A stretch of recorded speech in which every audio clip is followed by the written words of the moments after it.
Tiago 1, 26, 27 diz assim: se alguém se considera religioso, mas não refreia a sua língua, engana a si mesmo, sua religião não tem valor algum. A religião que Deus, o nosso Pai, aceita como pura e imaculada é esta: cuidar dos órfãos e das viúvas em suas dificuldades, e não se deixar corromper pelo mundo. Pai, tua palavra é santa e eficaz, capaz de separar juntas e medulas. E a tua palavra foi nos dada para ensinar, repreender, corrigir e educar. Que o Espírito, Senhor, use essa palavra nessa noite, para que esses 4 aspectos dela possam ser observados em nossa vida. Em nome de Jesus, amém. A igreja pode se sentar. O título da minha reflexão hoje é a religião que agrada a Deus.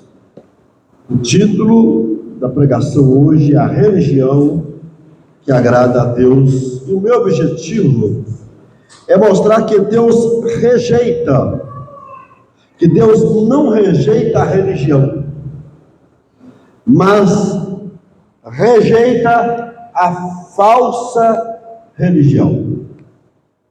Meu objetivo é mostrar que Deus não rejeita a religião, Ele rejeita a falsa religião. Sabe uma coisa que tem me preocupado muito? É o número de pregadores, ultimamente, que vem defendendo uma dicotomia já antiga, não é nova, entre evangelho e religião, polarizando o evangelho e religião e colocando um contra o outro. Isso não é novo. Na década de 60, final da década de 60, início da década de 70 nos Estados Unidos, houve um movimento chamado Movimento de Jesus. Inclusive existe um filme que retrata esse movimento. Foi um movimento bom, foi um movimento evangelístico, foi um movimento, inclusive, de avivamento. Mas surgiu nesse movimento uma frase muito perigosa. A frase é: Jesus sim, religião não. Isso já na década de 70, final de 60 e início de 70. Eram hippies, pessoas hippies convertidas. Eles começaram a trabalhar com o movimento hippie e muitos se converteram. E sempre houve pessoas que tentaram polarizar evangelho e religião, colocando um contra o outro. E, ultimamente eu tenho visto muitos pregadores na internet fazendo isso. Agora mesmo, antes de vir para cá, eu vi uma chamada para um podcast. Se não me falha a memória, o título era Superar a Religião pelo Evangelho. Agora, acabei de ver isso. Mas tem um pastor também muito famoso, muito inteligente, gosto muito dele, não vou citar o nome não, mas tem uma banda de rock, e esse pastor, ele vem o tempo todo, 90% do sermão dele, ele faz essa dicotomia evangelho e religião. Como se essas duas coisas fossem inimigas. E eu fico olhando para as Sagradas Escrituras e me perguntando, será que a Bíblia está dizendo para a gente não ser religioso, para não ter religião? É isso que o Evangelho está ensinando? Se isso for verdade, o texto de Tiago é um problema. Porque Tiaguinho vai dizer que existe uma verdadeira religião. E ele contrapõe essa verdadeira religião contra uma falsa religião. O Evangelho pressupõe religião. Como que eu posso viver o Evangelho sem a comunidade? O Evangelho não pode ser vivido de maneira individualista. Isso tem muito mais a ver com o espírito da modernidade do que com o espírito do Evangelho. Porque o espírito do Evangelho diz, vocês têm que prestar conta um para o outro, vocês têm que exortar uns aos outros. O Espírito do Evangelho diz assim, vocês têm que ter comunhão com os outros, você tem que perdoar uns aos outros, ou seja, para a Bíblia, é impossível ver o Evangelho sem a comunidade. E a comunidade pressupõe religião, pressupõe forma. Quando vos reuniam, tem salmos, outros têm doutrina, outros têm cânticos. E Deus estabeleceu uns para pastores, outros para apóstolos, outros para profetas, ou seja, a Bíblia está o tempo todo pressupondo algum tipo de forma para a nossa vida. Portanto, a Bíblia não está contrapondo o Evangelho à religião, à instituição. Capítulo 5 de Atos, o concílio reúne em Jerusalém para debater um problema que estava surgindo nas igrejas. Isso é religião. O que pode e o que não pode? Pode comer sangue? Não, não pode. Pode comer carne sacrificada? Não, não pode.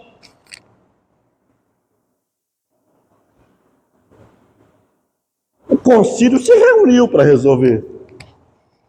Paulo disse a Timóteo, estabeleça na igreja uns presbíteros e outros bispos e diáconos. Isso é religião. Então eu não consigo entender como que essas pessoas estão o tempo todo contrapondo a religião e o evangelho. Como que nós vamos cumprir a nossa missão no mundo sem sermos enviados? E se somos enviados, quem nos envia? A igreja. Atos 13, o Espírito manifesta na igreja e diz, separai-me Paulo e Barnabé. Portanto, é impossível pensar no evangelho e não pensar na religião.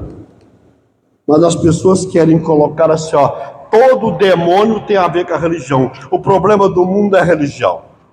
Nós temos que pregar o evangelho, beleza. Mas essas pessoas que estão dizendo isso têm um lugar de reunir. As pessoas que estão dizendo isso têm um pastor. Essas pessoas que estão dizendo isso têm uma Bíblia que eles usam lá para pregar. Essas pessoas que estão dizendo isso dizem para as pessoas, vocês têm que batizar, vocês têm que celebrar a ceia. O que é isso?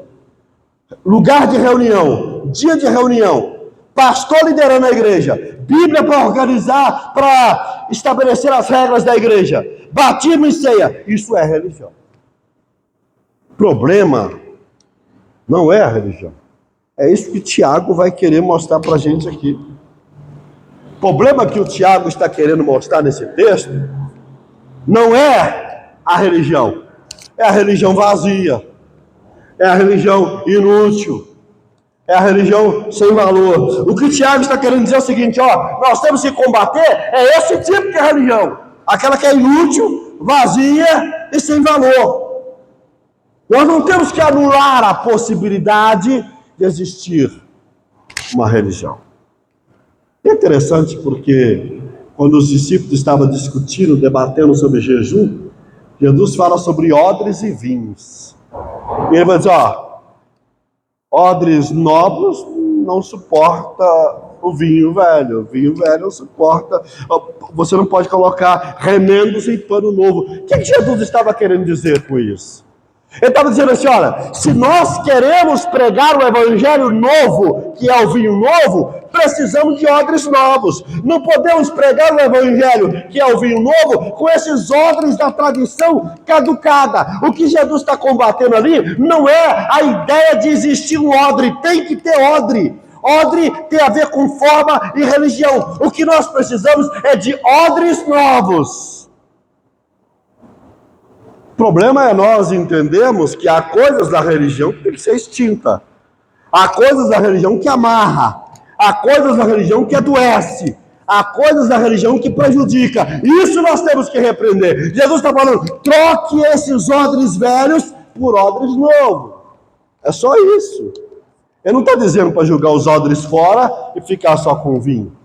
Como é que eu vou tomar essa água aqui se não tiver o copo? A água é o vinho. O copo é o odre. E segura a água. Nós temos que pregar o evangelho novo, o vinho novo. Mas temos que ter o odre da religião.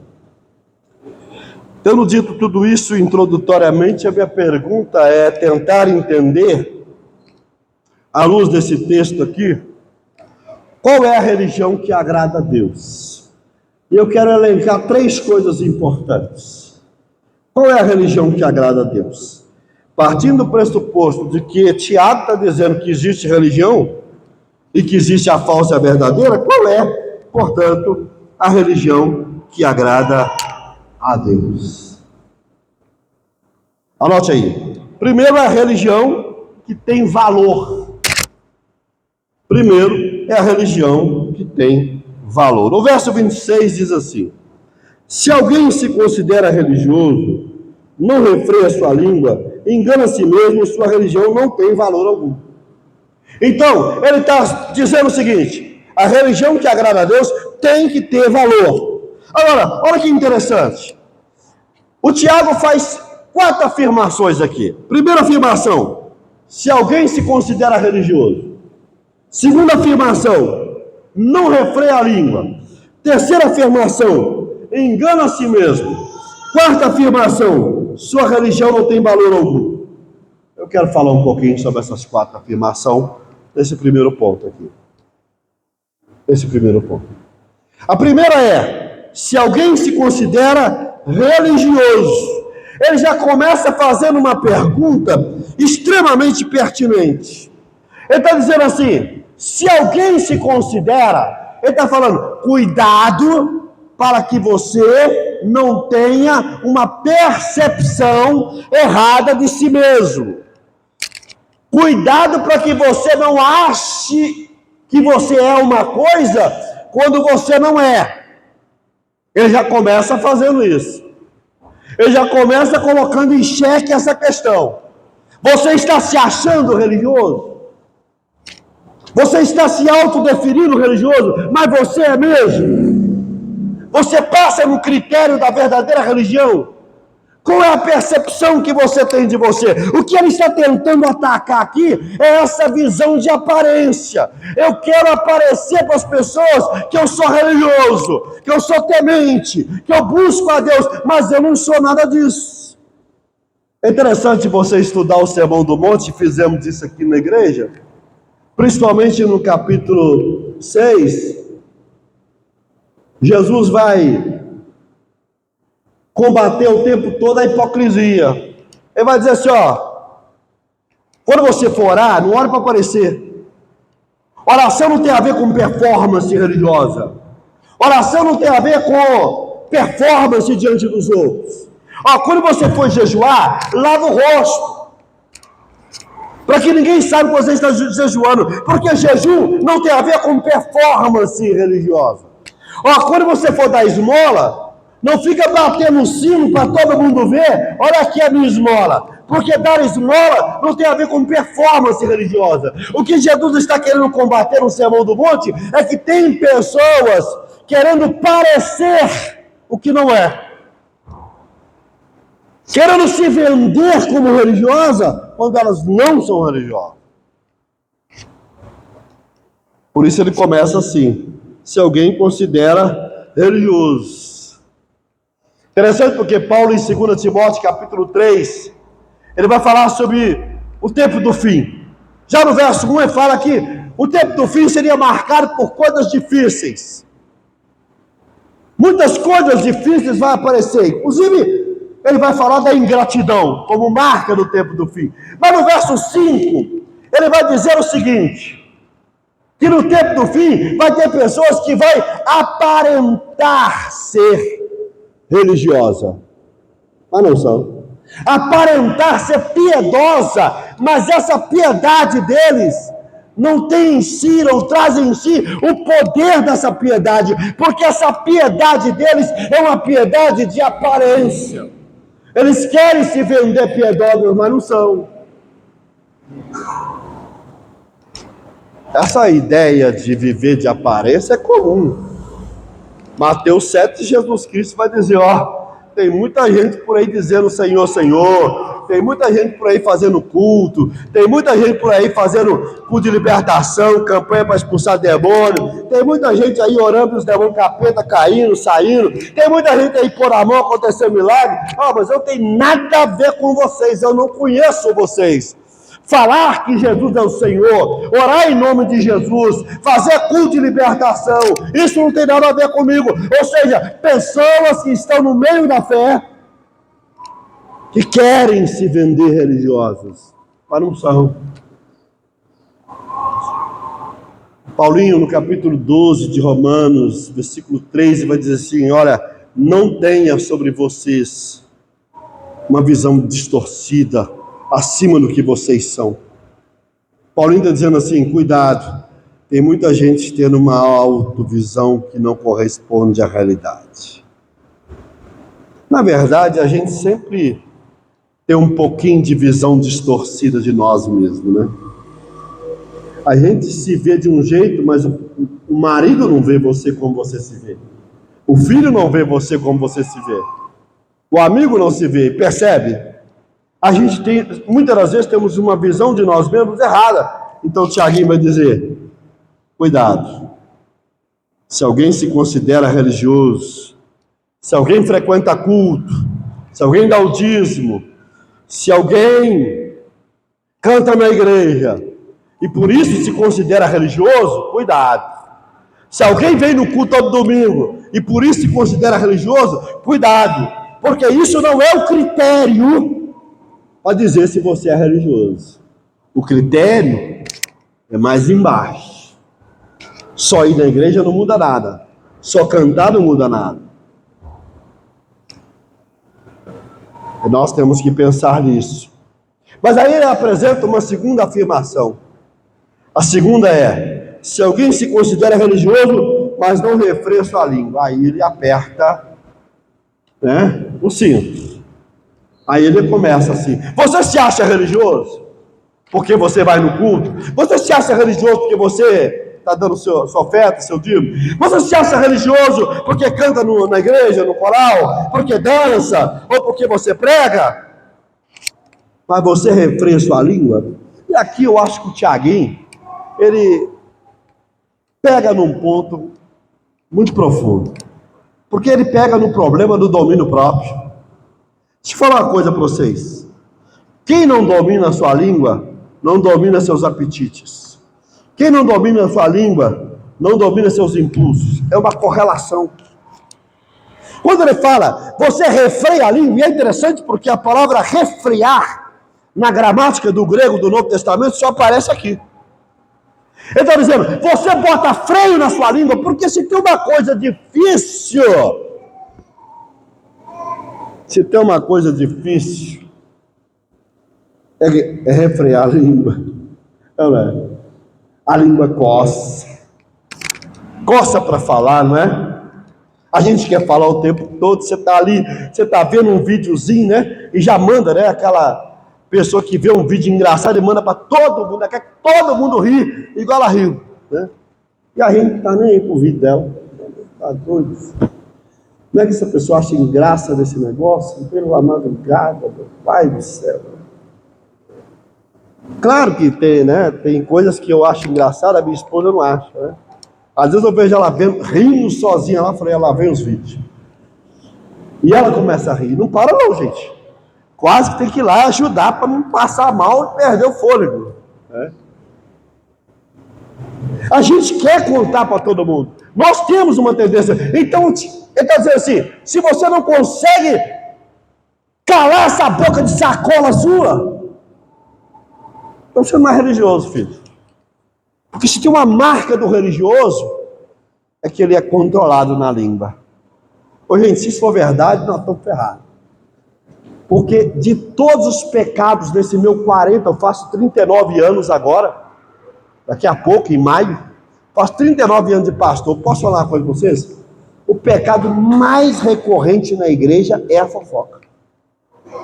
É o disse-me disse, não tem como fugir. Porque a roupa do irmão, porque a roupa da irmã, porque a irmã fez isso, porque a irmã chega atrasada, porque a irmã chega adiantada, porque aquela pessoa mata nos cultos, porque aquela pessoa está sempre arrumando desculpa. A gente não para. É muita língua correndo para lá e para cá, né? Porque a pessoa apareceu com um namorado novo e agora está com, né? Já mudou o namorado, já é outro. É um negócio e já comprou a roupa diferente, já é outra. A gente é o tempo todo fofocando, falando da vida dos outros, né? Então Tiago vai dizer assim: você é religioso? Mete o freio ali. Ô gente, o Tiago era pastor de igreja local. Inclusive, deixa eu falar uma história para vocês aqui. Esse Tiago aqui, ele era forte. Esse Tiaguinho aqui era forte. Quando houve o concílio em Jerusalém, tudo indica que quem presidiu o concílio foi ele. Não foi Pedro, nem Paulo. Ele é o pastor da igreja lá. Era ele. E esse Tiaguinho aqui é o irmão de Jesus. Ele era forte. E ele ficou tão preocupado com isso que ele fala no capítulo 1, que ele escreve todo o capítulo 3 só para falar de quê? De língua. Só para falar de língua. E ele vai, nesse capítulo, ele vai usar 3 metáforas no capítulo 3 para falar da necessidade de refrear a língua. Ele vai falar do cavalo, colocar o freio na boca do cavalo, dizendo assim: você tem que dirigir sua vida e não deixar ela descontrolada. Bota freio nesse cavalo selvagem. É a sua língua. Ele fala do fogo e da fagulha, ou seja, uma fagulha é suficiente para gerar um incêndio. A gente vê isso no Brasil e lá fora. Controle, não deixe a fagulha acontecer, porque se a fagulha acontecer, vai queimar a floresta inteira. Terceiro que ele vai falar, o leme e o navio. O navio é dirigido por um pequeno leme. Ou seja, Tiago estava de fato preocupado em dizer o seguinte: se tem um critério, e aqui Tiago está obviamente estabelecendo um critério local, né? Óbvio que tem mais coisas, mas se tem um critério para revelar se você é convertido, é se você controla a língua. A sua boca é boca de sacola, se você é o famoso linguarudo, né? Se você vive falando mentira, então você precisa rever sua religião. E aí, ele faz uma terceira afirmação. Primeira afirmação: se você acha que é religioso, cuidado. Você pode estar achando uma coisa e não ser. Segundo, você que acha que é religioso, você refreia essa língua maldita? Aí ele vai para o terceiro ponto. Terceira afirmação dele, qual que é, gente? Engana a si mesmo. Se você acha que é religioso, eu sou religioso, eu sou a pessoa piedosa. Segundo, mas você refreia a língua? Não, eu sou fofoqueiro da igreja, o linguarudo da comunidade, eu sou o fofocrente. Já ouviu falar no fofocrente? Sou eu. Aí ele vai dizer: engana a si mesmo. Essa expressão, olha aqui: se alguém considera religioso e não refreia a língua, engana a si mesmo. A questão que Tiaguinho leva aqui é a questão do auto-engano. Gente, o problema do auto-engano é sério. Jeremias 17:9 vai dizer: enganoso é o coração e desesperadamente corrupto, quem o conhecerá? Paulo tinha tanta preocupação com o fato de existir tanta gente na igreja se auto-enganando, que só na carta de 1 Coríntios, que é uma carta de carnalidade, a igreja mais carnal da Bíblia é 1 Coríntios. Só nessa carta, 3 vezes, Paulo alerta a essas pessoas: não se engane. 1 Coríntios 3,18, não se engane. 1 Coríntios 6,9, não se engane. 1 Coríntios 15:33, não se engane. Olha o que ele diz em 3,18, não se engane. Se algum de vocês pensa que é sábio, segundo os padrões desta era, deve tornar-se louco para que se torne sábio. Agora, Gálatas capítulo 6, 7, Paulinho vai dizer o seguinte: não se engane, de Deus não se zomba, que o homem semear vai colher. Paulo está dizendo: não se engane, de Deus não se zomba. Se você semeia para a carne, vai colher da carne. Se você semeia do Espírito, vai colher do Espírito. Agora, o que é que está por trás dessa teologia do auto-engano de Paulo? É o fato de muitas pessoas estarem na igreja, se acharem cristãs, mas de fato não são. Douglas Moo, um dos meus teólogos favoritos, escreveu para mim o melhor comentário do livro de Romanos em português. Dizem que é o melhor comentário de Romanos no mundo, né? Mas em português, sem dúvida, é melhor, um calhamaço assim, maravilhoso. E o Douglas Moo, comentando esse texto de Tiago, porque ele também tem um comentário de Tiago, ele vai dizer que a obediência é a prova da verdadeira religião. O que ele está dizendo? Aquele que obedece, refreia sua língua, não se engana, e faz tudo que está aqui. Então nós temos que questionar com seriedade. Estamos vivendo no auto-engano? A ideia de Paulo é o seguinte: aqueles que vivem no auto-engano são aqueles que estão se achando convertidos, mas não são. São joios, pessoas falsificadas. Está na igreja, mas nunca nasceu de novo, nunca converteram. Então Paulo diz: cuidado, não se engane, não viva enganado, mude de vida, obedeça a palavra. Essa é a verdadeira religião. E aí ele faz a última afirmação: sua religião não tem valor algum. Vamos lá, o versículo. Se alguém se considera religioso, tem uma visão errada de si mesmo, não refreia sua língua, vive indisciplinado, engana a si mesmo. E ele conclui: sua religião não tem valor algum. A palavra valor aqui na Almeida século 21, que é a segunda Bíblia que eu mais gosto, eu gosto da NVI e da Almeida século 21, já li inclusive até, só avisando os irmãos, eu acabei quarta-feira agora de ler a Bíblia toda, e essa última vez agora eu li a Almeida século 21, então eu li ela toda, de Gênesis Apocalipse.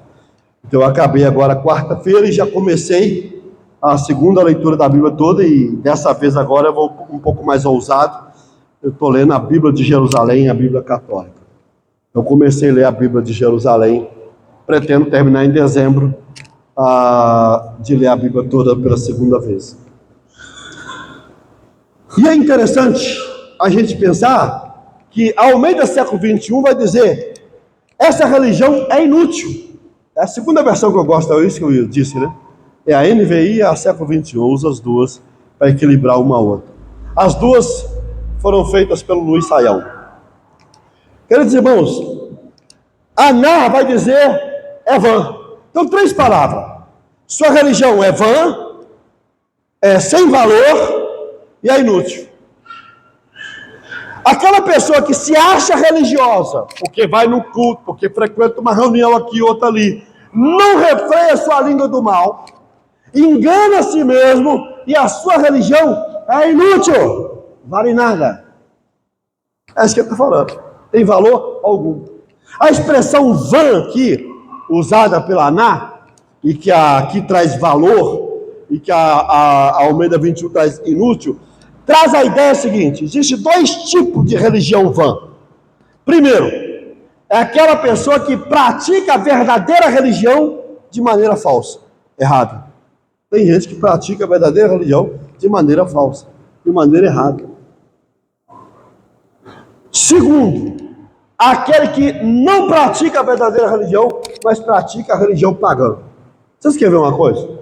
Olha o que aconteceu com a comunidade evangélica dos últimos anos, décadas, né? Que corrente, novena, campanha, rosa ungida, lenço ungido tem a ver com o evangelho? Alguém para me explicar isso? Água benta, o que isso tem a ver com a palavra de Deus? Absolutamente nada. Nós estamos trazendo para a igreja algo que não tem nada a ver. Eu tenho que fazer uma corrente de 7 dias para o meu marido voltar para casa. Você está doido aí? Eu pensava que era o Jesus, o maravilhoso, que vai trazer seu marido para casa se ele quiser. Mas eu tenho que fazer isso. Eu pensava que o que ia salvar seu casamento Era Deus na sua graça e oração e clamar ao Senhor, mas você acha que é botar uma rosa ungida. Nós podemos, veja bem, praticar a religião verdadeira de maneira falsa, usando elementos espúrios, que não tem nada a ver com essa religião. Essa religião é vã, é sem sentido. Gente, as maiores críticas feitas à religião não foi feita por Marx, que dizia que a religião é o ópio do povo. Não foi feita por Freud, que dizia que religião é uma ilusão. Talvez a mãe das neuroses. Nem por Feuerbach, que dizia que era uma projeção. As maiores críticas feitas pela religião estão aqui, queridos. Foi Deus. Isaías capítulo 1. Eu não aguento mais os ajuntamentos solenes de vocês. Eu não suporto. Eu não consigo aceitar vocês orando, jejuando, quando o coração de vocês está longe. Várias vezes Isaías vai dizer que Deus rejeita essa oração e esse louvor, essa música de lábios, quando o coração está distante. Amós fala isso. Eu não aguento o louvor de vocês. Eu não aguento ver vocês cantar. As maiores críticas feitas à religião não é Marcos, não é Freud, não é Feuerbach, não é Richard Dawkins, é a Bíblia.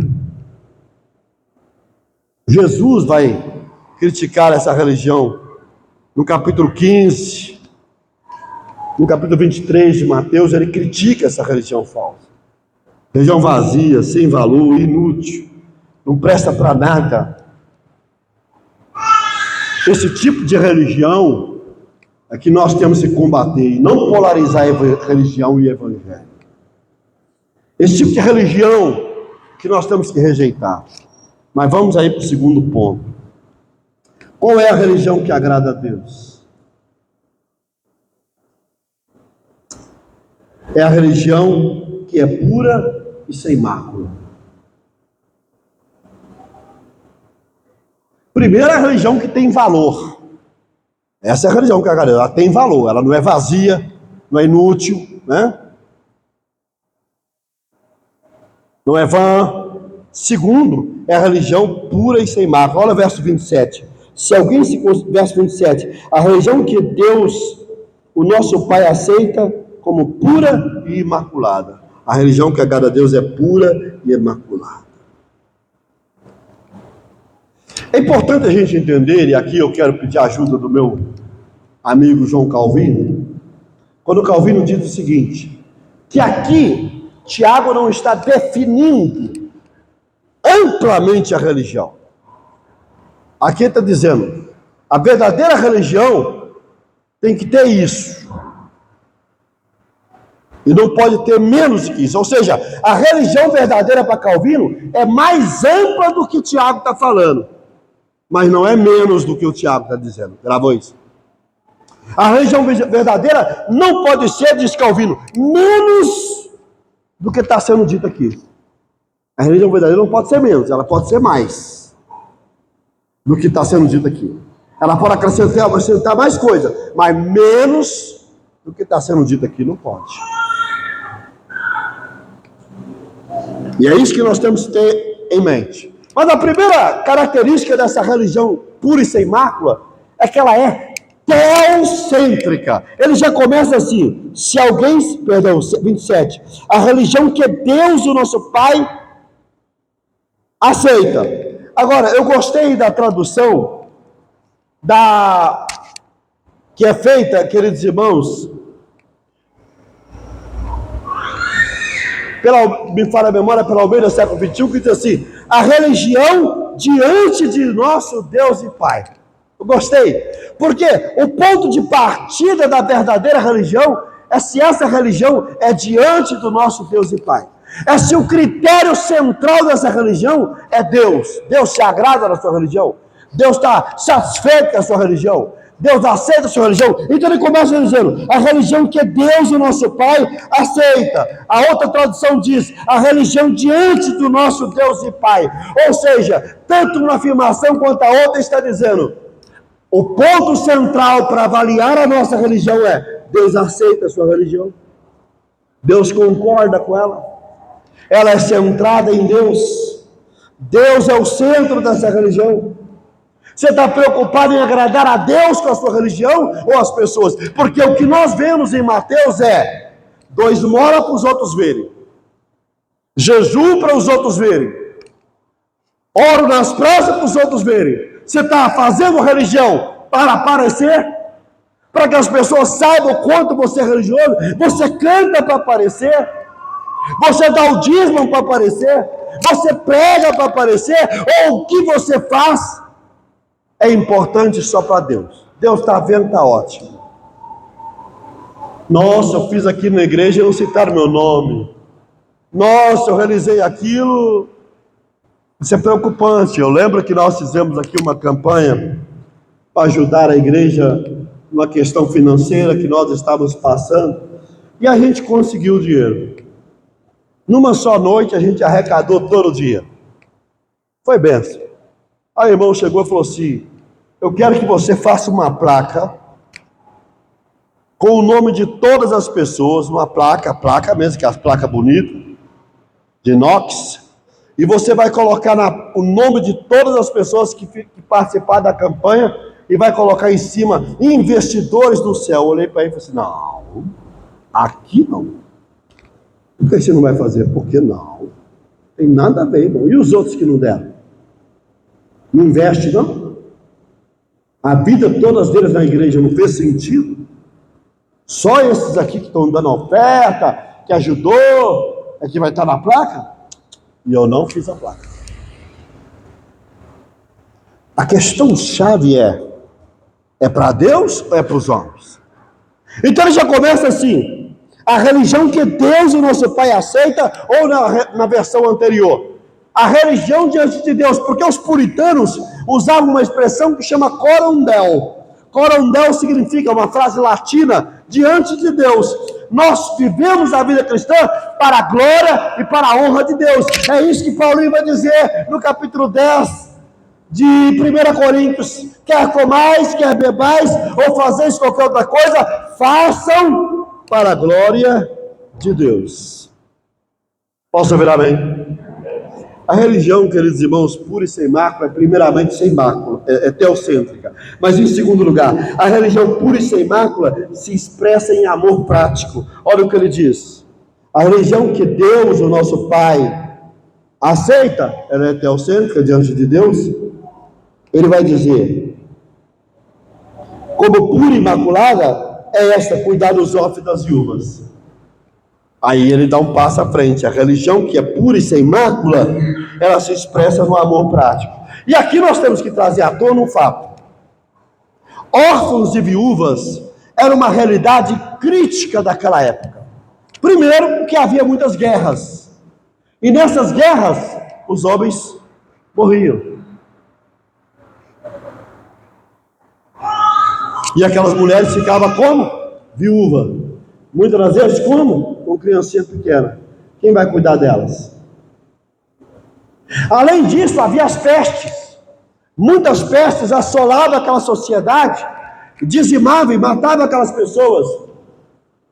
Muitos ficavam sem pai e sem mãe. E lembrando que alguns acreditam que a média de idade naquela época chegava a 30 anos. As pessoas viviam muito não, gente. Por causa das doenças. Lembra do Paulinho falando para Timóteo? Toma um pouquinho de vinho e não apenas água? Porque havia muitos problemas ligados, por exemplo, à água. As águas não eram esterilizadas. Então ele fala, mistura um pouco de vinho, de álcool nessa água, quem sabe você esteriliza ela e evita problema no estômago. Muitos morriam. Não tinha sistema previdenciário naquela época. Tinha previdência não, gente. Sabe qual que era a previdência? A previdência era o seguinte. Enquanto Os meus filhos foram incapazes, eu cuido deles. Quando eu me tornar incapaz, meus filhos cuidam de mim. Esse era o sistema previdenciário da época. Entendeu? Simples. Só que o pai e a mãe morriam, quem ia cuidar dos órfãos? A mãe ficava viúva com criancinha, quem ia cuidar? Aí entrou a igreja. Aí entrou o povo de Deus. Vão abraçar essas mães. Vão abraçar essas viúvas. Ó, meninos da igreja, trata elas como se fosse a mãe de vocês. Abraça elas, dê presente para elas como se fosse a mãe de vocês. Criancinhas novinhas, órfãos. Gente, abraça como se fossem filhos de vocês. Essa era a ideia. Juliano o apóstata, ele fez uma campanha em Roma para restaurar o paganismo. E ele escreve uma carta. E nessa carta que Juliano o apóstata escreve, ele diz assim: os crentes cuidam deles, as viúvas, os órfãos, os necessitados. Isso é constatado naquela época. Eles percebiam essa solidariedade. Então, Tiago está dizendo assim: a religião que é pura e sem mácula, ela tem um amor prático. Ela cuida dos órfãos e das viúvas. Nós vimos, por exemplo, na Idade Média, a partir de 1300, a famosa peste bubônica, também conhecida como peste negra. Essa peste dizimou 1/3 de toda a Europa da época. Atingiu a Ásia, norte da África. Porque é um sistema difícil, tinha descoberto ainda o antibiótico, né? Então nós vamos perceber, queridos irmãos, que muitas pessoas ficavam órfãos e viúvas das igrejas. Hoje não, hoje tem o pai, tem a mãe, tem pensão que você ganha do pai que faleceu, da mãe que faleceu. Hoje você tem, né, Bolsa Família, você tem de tudo aí para te ajudar, né? Mas Tiago está dizendo assim: a sua religião é pura e sem mácula, então ela é solidária. Mas aí ele usa uma terceira afirmação, ele vai dizer: a religião que Deus, o nosso Pai, aceita é pura e sem mácula. Cuidar dos órfãos da viúva em suas dificuldades ou tribulações, como diz a Bíblia de Jerusalém, e não se deixar corromper pelo mundo. E aí ele coloca a terceira coisa: primeiro, ela é teocêntrica, ela é diante de Deus. Segundo, ela se expressa no amor prático. Depois, ele vai dizer, né, e esse é um ponto interessante, ela se expressa em santidade pessoal. Percebe? A religião pura e sem mácula, ela busca a santidade. Ele vai dizer: não se mistura com o mundo. Eu preguei sobre isso no sermão sobre pensar biblicamente, né? Romanos 12, a mente e obediência, 1 Coríntios 10, sobre a identidade cristã, Daniel capítulo 1. Em todos esses 3 sermões que eu preguei, quem ouviu, né? Quem não ouviu, está tudo lá no YouTube. Esses 3 sermões eu confronto esse sistema mundano que, de alguma forma, está dominando a igreja e a nossa vida. Tiago está dizendo assim: você tem uma religião verdadeira? Então fuja do pecado, fuja das corrupções, fuja da impureza. Ele está dizendo, quando ele fala que ela é pura, é porque não tem mistura. Imagina, quando você vai decretar: será que essa água da Pampulha é pura? Tem testes para dizer se ela é pura. A gente já sabe que não é, mas tem testes para dizer se ela é pura ou não é. Existe teste para saber se a bebida está pura, se ela não está pura, né? Essas bebidas aí que estão vendendo aí, está matando as pessoas, né? Existem testes para saber se elas estão puras ou não, se estão dentro do que é exigido, do que é permitido. Ele está dizendo assim: a verdadeira religião também tem um critério de pureza, sem mácula, sem nódulo, sem mancha. A religião verdadeira tem critério de pureza, ela não pode deixar o mundo entrar dentro dela. Nós estamos no mundo. Eu disse isso no meu terceiro ponto do sermão em Romanos 12, mas o mundo não está em nós. Joãozinho diz: não ameis o mundo aqui, sistema pecaminoso, corrompido, paganizado, sem Deus. A religião que é pura e sem mácula, ela é teocêntrica, ela é diante de Deus. Ela se expressa em amor prático, órfãos e viúvas e os necessitados. E ela também se expressa numa santidade pessoal. Eu gosto da versão Ara, que diz assim: guardar-se incontaminado do mundo. Em vez dela colocar assim, não se deixe, aqui fala aqui, não se deixar corromper, né? A Ara diz assim, guardar-se. Eu gosto dessa expressão, sabe por quê? Traz a ideia de vigilância. A Ara está dizendo assim, vigie a mente, vigie os sentimentos, vigie a sua vida, para não cair na corrupção do mundo. A ideia de guardar é de disciplina, é de vigilância. Queridos irmãos, tem muita coisa para falar, mas eu tenho que pular aqui. Só quero fazer uma nota no verso 27. É que muitos desigrejados usam esse versículo para justificar que a gente não precisa frequentar a igreja.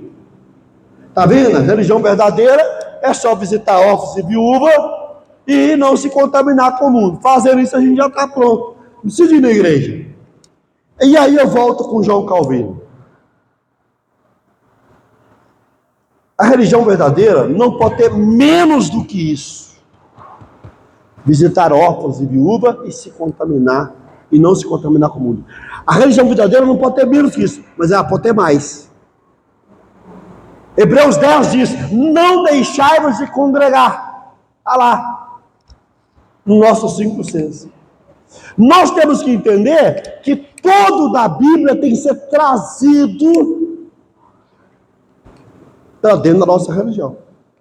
Então a religião verdadeira não se deixa contaminar pelo mundo, visita órfãos e viúvas e não se deixa de congregar. Porque Paulinho vai dizer isso e Atos vai dizer que eles reuniam todos os dias no templo nas casas. E Paulo vai dizer em Coríntios, quando vos reunir, um tem salmo, um tem doutrina, ou seja, Paulo está dizendo, a religião verdadeira pressupõe ajuntamento, reunião, celebração, culto. A Bíblia fala de batismo. Você não se auto-batiza, alguém te batiza. A Bíblia fala da ceia. Você não se auto-celebra a ceia. Alguém celebra a ceia para você. Nós precisamos do corpo. Mas eu vou encerrar. Vou pegar um último ponto aqui e vou correr com ele. Prometo. Qual o segredo?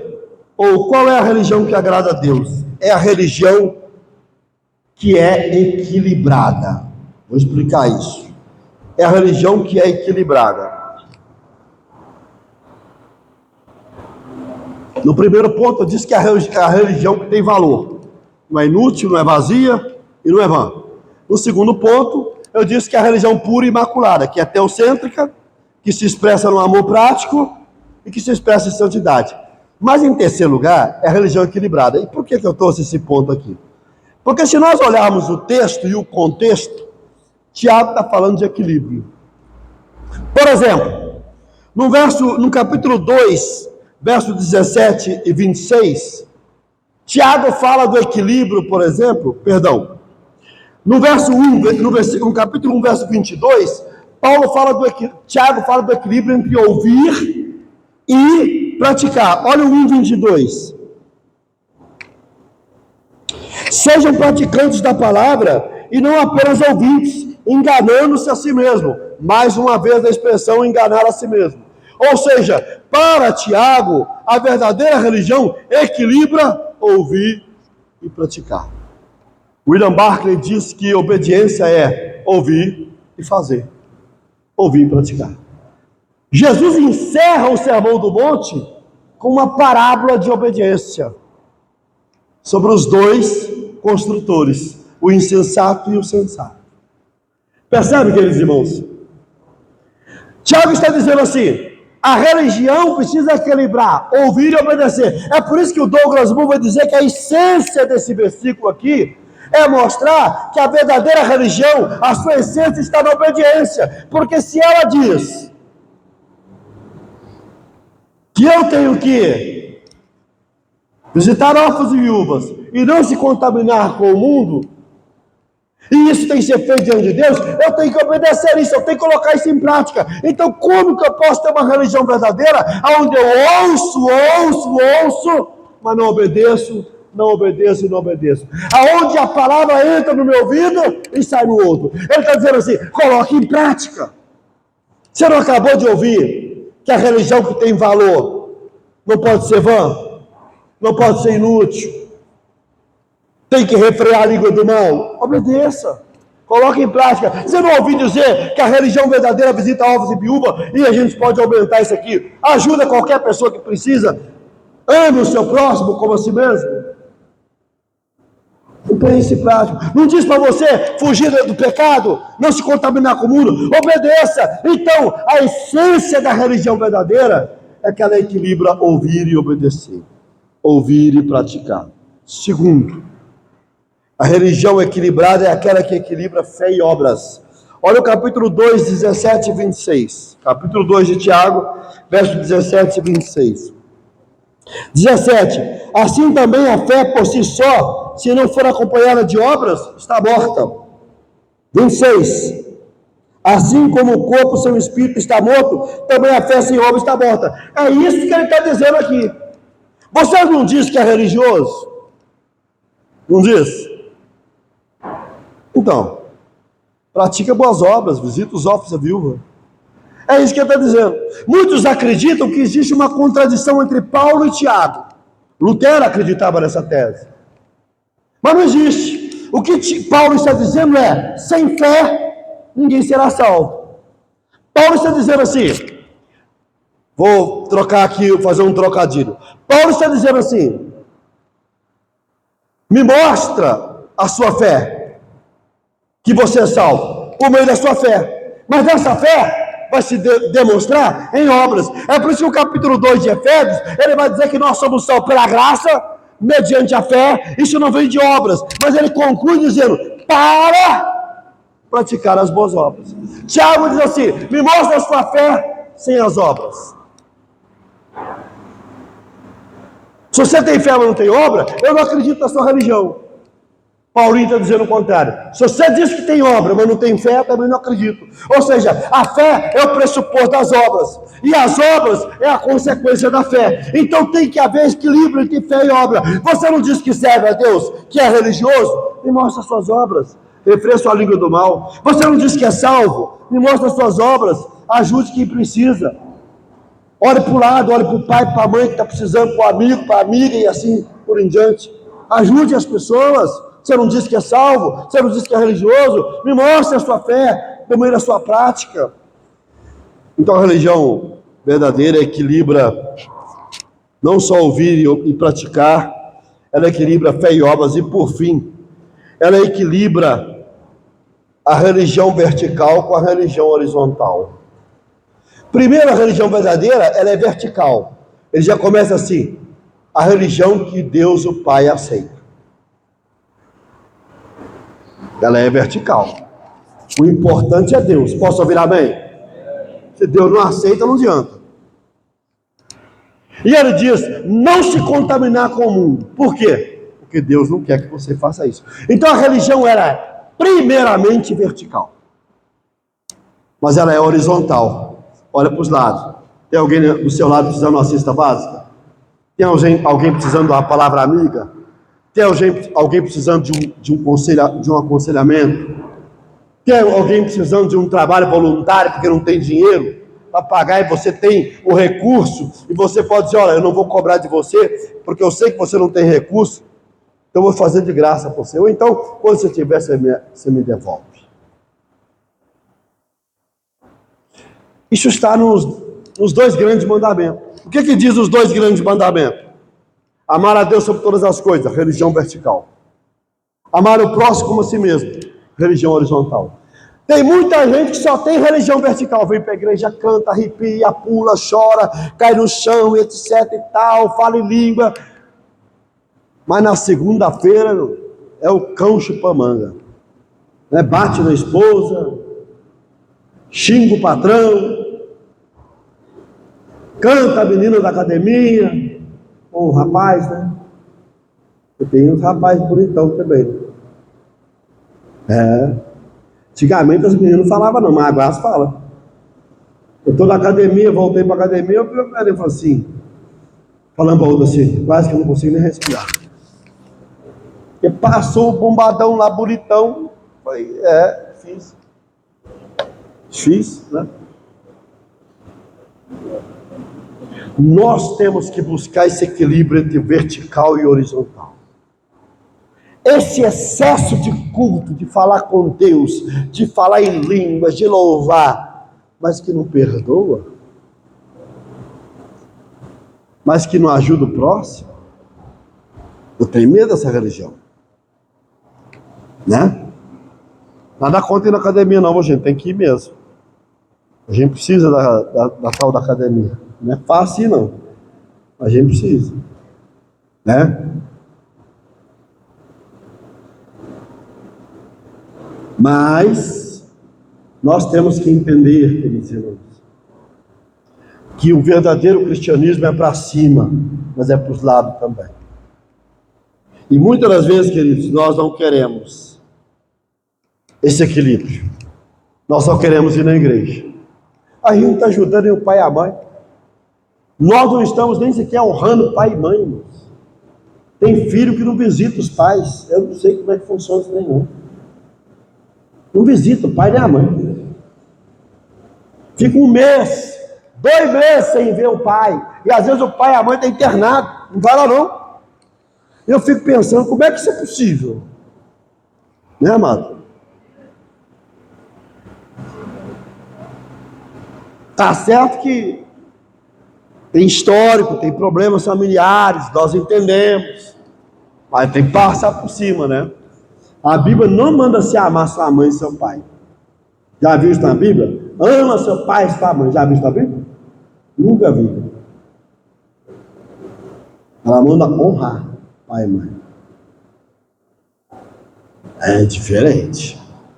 Você pode honrar pai e mãe sem gostar deles. Minha mãe fez mal para mim, minha mãe não me valorizou, minha mãe não me protegeu quando eu precisava. Não gostei do que mamãe fez, nem que papai fez. Não gostei. Mas vou honrar eles até o último dia. A religião verdadeira, irmãos, ela é equilibrada. Nós temos que pensar nisso. Qual a religião que agrada a Deus? É a religião que tem valor. Não é vã, não é inútil. Né? Refreia a língua do mal, não se auto-engana. Qual a religião que agrada a Deus? É a religião que é pura e imaculada, né? E essa religião é teocêntrica, se expressa em santidade, se expressa em amor ao próximo. Qual a religião que agrada a Deus? É a religião equilibrada. Ela equilibra ouvir e praticar. Ela equilibra fé e obras. Ela equilibra o vertical e o horizontal. É isso que eu vejo aqui em Tiaguinho. Portanto, essa mensagem é fundamental para a gente parar de ficar aceitando esses discursos que demonizam a religião. O que nós precisamos não é demonizar as religiões e nem contrapor o evangelho e a religião, mas é buscar a verdadeira religião que agrada a Deus. Vamos colocar de pé.